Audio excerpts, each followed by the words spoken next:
سامعین ذی وقار، جشن میلاد پر ابو لہب جیسے کافر کو بھی انعام ملا، جس کی مذمت میں قرآن کریم میں پوری سورت نازل ہے۔ تبت یدا ابی لہب وتب۔ صحیح بخاری شریف کی روایت ہے، فلما مات ابو لہب اراہ بعض آلہ بشر احیتہ قال لہ ماذا بقیت قال ابو لہب لم القی بعدکم خیرا انی سقیت فی ہذہ بعتاقتی ثویبہ۔ رواہ البخاری۔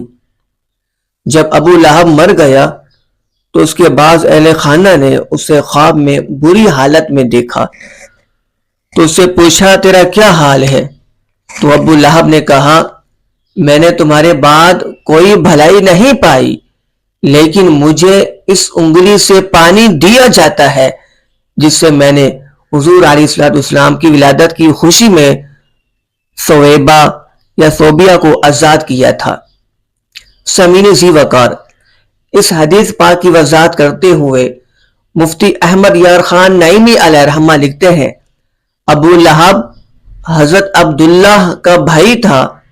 اس کی لونڈی ثویبہ نے آ کر اس کو خبر دی کہ آج تیرے بھائی عبداللہ کے گھر فرزند یعنی حضور علیہ السلام پیدا ہوئے۔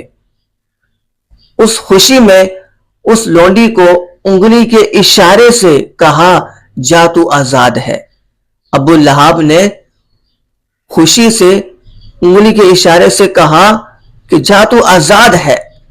تو سامعین ذی وقار، ابو لہب یہ سخت کافر تھا جس کی مذمت میں قرآن کریم میں پوری سورت نازل ہے، مگر اس خوشی کی برکت سے اللہ تعالیٰ نے اس پر کرم فرمایا کہ جب وہ پیاسا ہوتا ہے قبر میں، جب وہ عذاب میں مبتلا ہوتا ہے، پیاسا ہوتا ہے، تو اپنی اس انگلی کو چوستا ہے جس سے پیاس بجھ جاتی ہے۔ حالانکہ وہ کافر تھا اور ہم مومن۔ اس نے بھتیجے کے پیدا ہونے کی خوشی کی تھی، نہ کہ رسول اللہ کی۔ ہم رسول اللہ صلی اللہ علیہ وسلم کی ولادت کی خوشی کرتے ہیں تو وہ کریم آقا ہیں، ہم ان کے بھیکاری، تو کیا وہ ہمیں کچھ نہ دیں گے؟ اسی واقعے کی تشریح کرتے ہوئے شاہ عبدالحق محدث دہلوی علیہ رحمہ آپ فرماتے ہیں کہ اس واقعے میں میلاد منانے والوں اور حضور علیہ السلام کی ولادت کی خوشیاں منانے والوں اور میلاد پاک پر مال خرچ کرنے والوں کے لیے بڑی دلیل ہے کہ جب ایک کافر کو انعام دیا گیا تو اس مسلمان کا کیا حال ہوگا جو محبت مصطفیٰ میں بھرپور ہے اور محفل میلاد پر مال بھی خرچ کرتا ہے، اس کا کیا عالم ہوگا۔